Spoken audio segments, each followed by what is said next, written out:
This is the Woodland Hills Family Church podcast. Our desire is to inspire you and your family to become fully devoted followers of Christ. Now enjoy today's message with Ted Cunningham.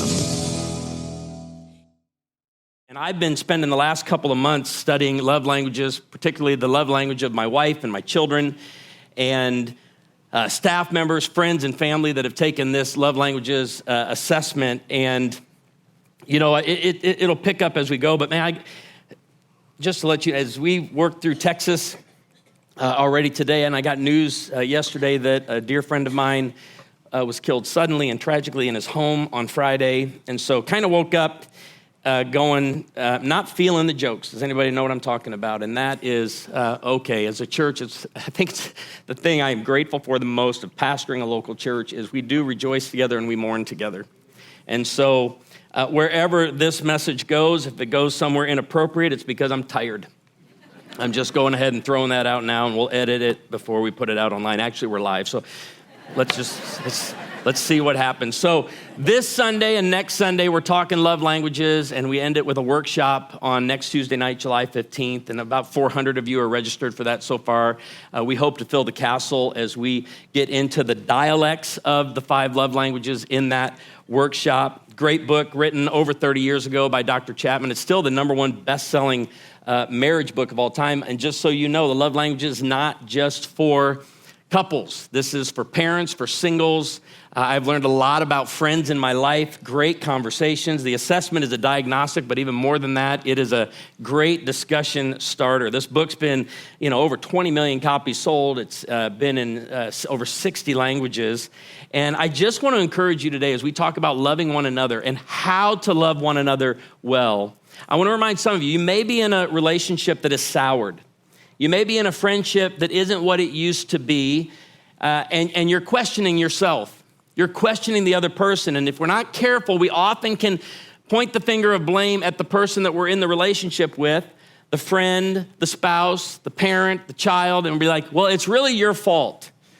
And if you would just, and I want to remind you today as we kick off this 2 parts and finish out the series on Summer Family Reunion, you are in the best position to change your relationships for the better.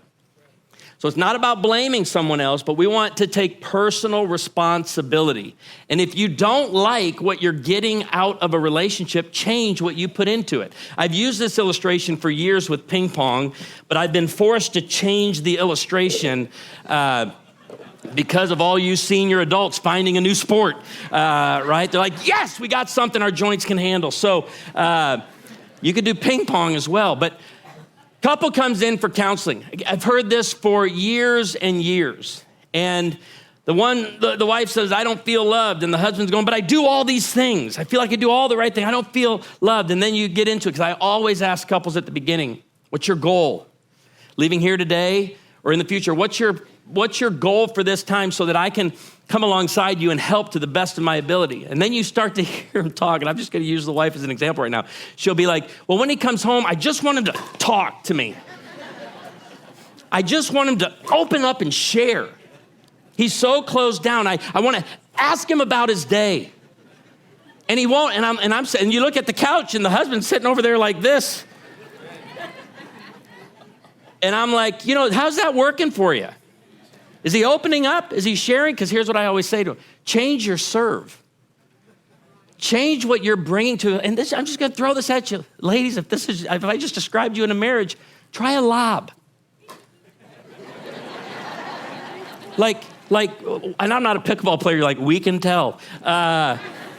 But just try coming in and trying a different approach and see how it goes. You're in the best relationship or best position to change a relationship. And if you don't like what you're getting, change what you're putting into it. You've heard it said it takes 2, but I'm convinced it often starts with 1.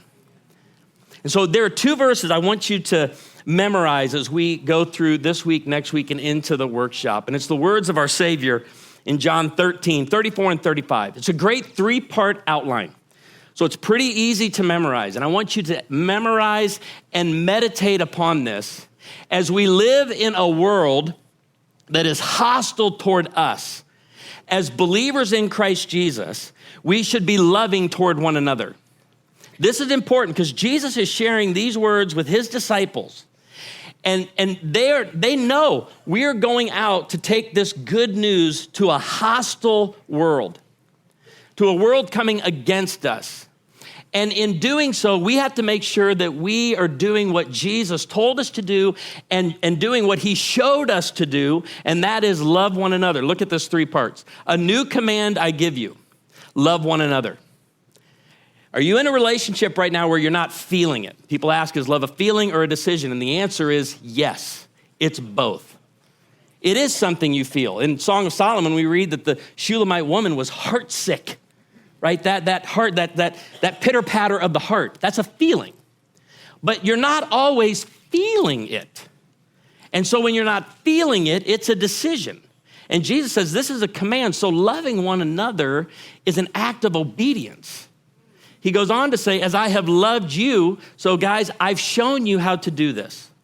I have modeled this for you. Love one another. And then by this, part 3, everyone will know that you are my disciples if you love one another. So here's the outline.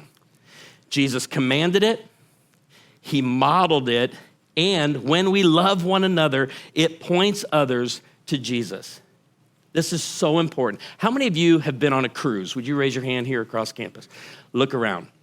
How many of you have been on a cruise excursion on the boat? Okay, so you're gonna know what I'm talking about. I don't think I'm overstating this, but I hate cruise excursions with every ounce of my being. Can't stand them. And the reason is there's somebody out there with a flag, and you're all herded like cattle off the boat, and you stand there for 30 minutes for everybody to show up. And it's exhausting, and here's why. And Amy knows these have always worn me out. We just did one recently, and there were 96 people on this excursion. And every excursion always has that one person. Look, you already know what I'm talking about. That one person who you're in line, getting ready to go on the train or the little boat or take the walking tour, whatever it is. And this one person goes, I'm going to grab a cup of coffee before we go. Yeah, you get back over here in line. We're not waiting for you. Like if it's a 3-hour excursion, you got about 45 minutes of activity and 2 hours and 15 minutes of waiting. And they're like daggers into my heart whenever we go on these trips. We just went on a cruise recently, and Amy booked 3 excursions on the boat and 3 knives going deep into my heart. And we had the knucklehead. And by the way, I want to make sure I'm clear on that. I'm not talking about seniors with mobility issues. I have great patience for the person that has mobility issues, that's aware, that's like, I'm getting on this whatever excursion we're going on. It's the person that's in the souvenir shop or in the coffee shop. You have this person in your family. Every family, I'm convinced, has at least one. Whether you're going to dinner, whether you're going on a vacation, it's all about them. They have no ability to think about the rest of the group. And some of you right now are trying hard to figure out who that one person is. And I don't know how to break it to you, but it's you. And we hate you, but this series is gonna help us love you and get back in line. We went on this one, 96 people, and the last excursion Amy had planned was a 3-hour walking tour for like the next stop. And I'm like, yay. But even Amy, as you're gonna learn with her love languages of acts of service and quality time, the best way I love her is when I do things that save her time. Which means when she's wasting time, her love tank is draining. And that's all a cruise excursion is. A big old waste of time. To go see the site that you just drove past on the big boat, now we're gonna take a smaller boat to see the exact same waterfall and then go back. I'm getting a lot worked out in this series, ain't I?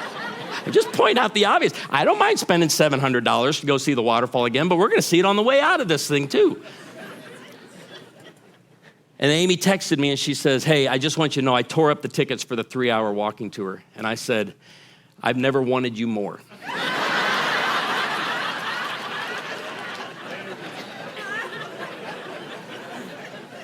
And I have discovered that's what is the most exhausting part about the local church. The person, and it's more than one, who it's all about them. It's all about them being loved, being served, right? Being celebrated. And now some of you, you have a real need in your life right now, and you walked in here today and you need help, and we are here to help. But part of being discipled and becoming like Jesus, right? He commanded it, he modeled it, points to others. Part of that is that you learn this is reciprocal. This is loving one another is something I give back. It's not just about me. And we want, as we go through the love languages, you're going to I want to learn my love languages so people can love me better. That's not the main point. The main point is that you can learn the love languages of those around you and that you can learn to better love them. So what is a love language? That's what you might be asking as we kick this off. And some people would tell you that chocolate is a love language. It is not a love language. Dr. Gary Chapman says this is like the number one thing he's told. But if you bring somebody chocolates, that's a gift. If you make chocolate, that's an act of service. So he says every time someone shares with me something they think should have been a love language, I remind them that it's probably a dialect within one of the love languages. Some people, and you've seen this on shirts, sarcasm is my love language. And I agree with that. No, I don't agree with that. Sarcasm is not a love language. And even Amazon, you probably got a box at your home that has said, fast delivery is my love language. So they're everywhere. But when we talk love languages, what we're talking about is this feeling loved. And this is what I know is true of every single person in here. Even for the ones that don't want to talk about loving one another this week, next week, or at the workshop. It's true of you too. Our deepest emotional need is to feel loved. And this is why, you've heard me say this before at this church, intimacy is being fully known and fully accepted. This is why divorce can be so painful. Because someone who knows you so well has now rejected you. Someone who knows you so well now takes the intimacy, the information they have about you, and they use it against you. And that deep pain that sits in, because all of us have this need. So here is the simplest definition of a love language. Your love language is how you best receive love from others.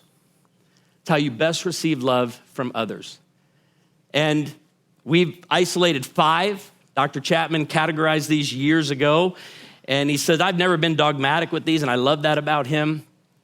He has been a great friend over the years, and I appreciate his humility and gratefulness for all that God has done through his ministry. But these are the 5 love languages right here. And most people, this is about the limited knowledge they have of the love language. Just basic phrase. I know the 5, but the goal of the workshop next Tuesday night is to get to the dialects. And behind these 5 love languages, there is a total of 22 dialects behind them. Obviously not going to get into them today or next Sunday, but that's the plan for the workshop. Words of affirmation. This is actually my primary love language.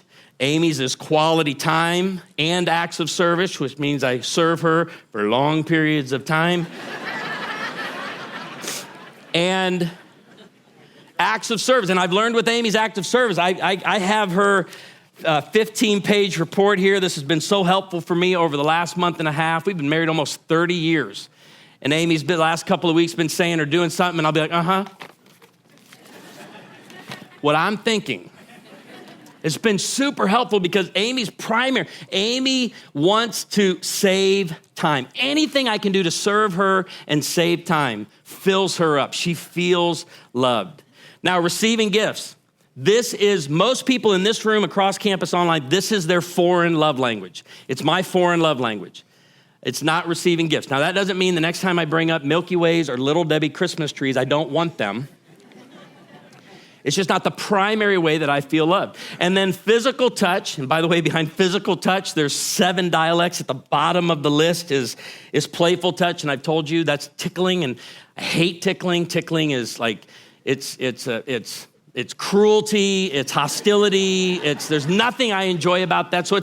So my foreign love languages are receiving gifts and physical touch. And so this is important because this is like the basic knowledge most people have, but the dialects are what I hope you really dig into in the next couple of weeks. And even if you can't come to the workshop, that you would do the assessment to learn how to better love those in your life. Because, I think about these 5 love languages. I speak 5 languages. Let me give them to you. Si, ciao, jambo, bonjour, da, right? I just spoke in 5 languages. You're like, that was impressive that you got all those down. But I'm not fluent in those. And this is what most people have, just a basic understanding. But the dialect, anybody here from Minnesota? Let me just see the hands of anybody from Minnesota. I don't want to tell you this, but you speak funny, right? Anybody here from Texas? Yes, sir. Okay. You would think Kent speaks funny. That's called dialect, right? From different regions. This week was with David Nasser. He'll be here in a couple of weeks. It's part of our creation series. And he told me he took a friend to a restaurant. We were talking about love languages and dialects, and he goes, oh, man, a friend from another part of the country visited us. I took him to our nicest steakhouse, and he said, I went to the bathroom at the wrong time. I got up to leave. When I came back, my friend said, man, the waiter just said that the special tonight is all you can eat lobster tails. And David's like, that is unheard of. Who does that at a high-end steakhouse? And he said, but man, I got after it. I had 4. My friend had 4. His son had 6. Waiter brings the bill. I open it up, and he said, I had this moment where I'm like, I call the waiter over. This is outrageous. You charge us for 14 lobster tails. He said, yeah. He goes, you told my friend that it was all you can eat. He said, no, I told your friend it was a la carte. So this is why this is important. You may be speaking the same language, but a different dialect. Years ago, I was in London, and I walked up to this cashier, and I go, where's your nearest restroom? And she said, what's your preference? And I said, male. I'd like a men's room. She looked at me, we're having this. She thought I said, where's your nearest restaurant? Guess what? We were both speaking English. Different dialects. And that's what I love about digging into this and understanding. Now, that's what a love language is, but let me tell you what it is not, just so we're not confused. It's not your spiritual gift. So receiving gifts is my foreign love language, but my 2 spiritual gifts primarily are teaching and giving. I love learning about generosity. I love studying generosity. I love getting around generous people to learn from them. So as you go through Sweet Spot and as you learn your spiritual gift, it's different than what we're talking about with love languages. It's not your Christian service. So when I stand up and explain that, giving is my spiritual gift, some of you might say, well, it's not mine. I don't have to participate in the offering. Well, it is part of your Christian service. We're all called to be generous, and it's not the fruit of the Spirit. When we say love language, we're not talking about love, joy, peace, patience, gentleness, kindness, faith, self-control. And as we go through this, you're going to see, yes, we all want to feel loved, but we all feel loved in different ways. So, for example, gift giving. For Amy and I, it's both a foreign love language. It's like at 0%. It's next to nothing. Does that mean I never bring her flowers? No. I still do things to show Amy I love her. It's just not her primary way. And every couple's going to be different. Every parent-child relationship's going to be different. But what I love more than anything is sitting, on the couch at night and look over and Amy's on Amazon and she looks at me and says, thank you. And I say, what? She goes, you just got me something real nice for Mother's Day. We've learned for us, and this works for us, and it's why you need to learn it for you and for your relationships, we cut out the middleman. But I still buy Amy gifts. So let me give you another one. We don't have physical touch. Amy and I aren't cuddlers. This may be too much information about your pastor on a Sunday morning. But I mean, how many here are not cuddlers? Let's just be real honest. Yeah, look at, because we'll cuddle on the couch because, that's what the movies tell you to do. But after about 3 or 4 minutes, like, I'm hot, get away from me. I can't breathe, right? My arm's asleep. It's like, what? Who finds this fun? We have a great marriage. All right, I just need you to know that. Because let me tell you what turns my wife on right here. When we sit down and talk about her calendar, bound, chicky, bound. That's... She's like, let's cuddle. We got to get... No, I'm just saying, for Amy, like I've learned this week, like I've discovered some things I've always known, but now I have language for, that for us to schedule a time to talk about the schedule. I hope the wife just paid attention to that over there. To schedule a time to talk about time. And Amy and I both have quality time as a primary love language, but the way we experience time is very different. And we'll get into that next Tuesday night. My primary gift is words of affirmation. So I don't need notes on the mirror, but just the thank you for working so hard. There's 3 dialects behind the love language of words of affirmation. And then this is Amy's acts of service. Every time I get in her car, we're getting gas. And so Amy and I figured out, why do we enjoy running errands together? One, Amy hates driving. She hates it with all of her being. If we meet, at Target to drop her car off and go do something else in Branson and maybe even have dinner, as we're coming back, she forgot that she dropped her car off. And I got to tell her, hey, we got to go pick up your car. This is her response. I got to drive. She hates driving. She hates wasting time. But here's what we want to dig into through this series. My primary love language is how I best receive love, but I want to become fluent in all 5 love languages to better love others. I want to learn them all. I remember sitting at the Dallas-Fort Worth airport years and years ago with my mentor, Dr. Gary Smalley, and they announced a delay on our flight. So he hopped up and ran over to the Rosetta Stone kiosk, bought a $200 Rosetta Stone package to learn French. Now, if you know him, I could have told you he wasn't going to learn French. But he walked back, opened up his computer, put the CD in. I go, what are you doing? He goes, I just figured I'd learn a language while we were sitting here waiting on the plane. He had it in for 5 minutes, then he took it out, put it back in the box, handed it to me and said, you want this? So I want you to put the work in to learn how to better love others. But here's the bottom line as we continue in this to next Sunday and into Tuesday night. We wouldn't be teaching the love languages if the sole purpose was for you to feel loved. That's not the sole purpose of this. We want you to feel loved. Don't get me wrong. We want you to feel welcome today. We want you to experience hospitality. We want you to know that we care for you. So we want you to feel loved, but we also want you to learn how to love and change your serve in a relationship. We saw John giving the words of Jesus, but now look at this agape, self-sacrificing love. It's something, and you go to a concert and the artist says, love others. And a lot of times it's just a sentiment. For the believer in Christ Jesus, it is not just a sentiment. We know that God is love. Love comes from God. And if you're in a relationship with Jesus and pursuing intimacy with Jesus, He is the source of your life. He's the source of the love that you give out. So if you're having a relationship problem right now, if you're having a difficult time loving someone, I submit to you, you don't have a people problem, you have a source problem. And in 1 John chapter 4, we read, dear friends, let us love one another, for love comes from God. So don't buy the love is love, whatever that is. No, God is love. It comes from Him. For love comes from God. Everyone who loves has been born of God and knows God. So speaking of, yes, being born again, but also having an intimate relationship with Him. And for some of you, it's reconnecting to the true and only source of life as a believer in Christ Jesus. For others today, it's actually placing faith in Jesus because you have had the wrong source your whole life. Everyone who loves God has been born of God and knows God. Whoever does not love does not know God because God is love. Verse 9, this is how God showed His love among us. He sent His one and only Son into the world that we might live through Him. This is love. Not that we loved God, but that He loved us and sent His Son as an atoning sacrifice for our sins. And what a great way to finish out this series this week and next week in the summer family reunion.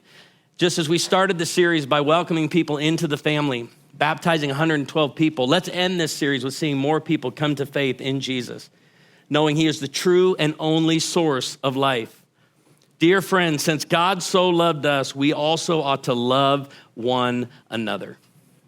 And that's where we're going to go in this series. And so I'm going to give you a very simple definition of each of the 5 love languages. So as many of you take this assessment, you can begin the conversation We're going to build it out next week. We're going to look at the dialects on next Sunday, but the 22 of them, but then we're not going to get into detail until Tuesday night. But words of affirmation. This is receiving love through spoken or written words that validate your feelings.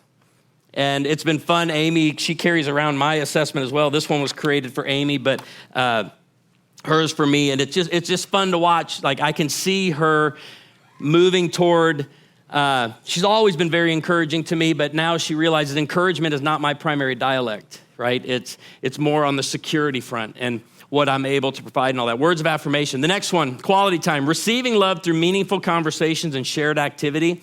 But understand the activity is not as important as the just being together. Words of affirmation are about what's being said to you, but quality time is more about someone listening to you. Next one, acts of service. Receiving love through someone else's time and effort to make your life easier. The next one, receiving gifts. Receiving love through thoughtful gifts as tangible expressions of care and connection. Gifts say, you know me and you are thinking of me. It's my foreign love language. It's Amy's foreign love language, but I raised a son and a daughter, and it's both their primary love language. Receiving gifts. It's the foreign love language of most people. And you're going to see the dialects move from extravagant to simple and sentimental and to fanciful or purposeful. And so it's been fun. I had my son, I had Carson take it, Corinne take it. My son-in-law, Caden, he took it. And then my son's girlfriend took it. And it's like, I want the people in my life to take this so that I can better understand them, connect with them, and show them, again, saying I love you is one thing, showing you I love you is another. And then the last one, physical touch. Receiving love through meaningful touch when words fail. And again, I just want you to know, you're like, well, that's my foreign love language, but it's still, when you pick up the telephone and get a phone call that you have a family member that passed away, those are the moments where that hug comes in. Again, don't see these as, just exclusive, to a season of life or even a circumstance, but that you would see, for some, physical touch is a daily thing. Travis Bronner just told me this in the back. He said, I think mine might be physical touch, but I don't need you rubbing my shoulders. I go, I'm not going to give you a massage on Sunday, but I said, I may come up, and I don't know for sure that's his. I don't think he's taken the assessment yet, and this is probably too much information to share publicly.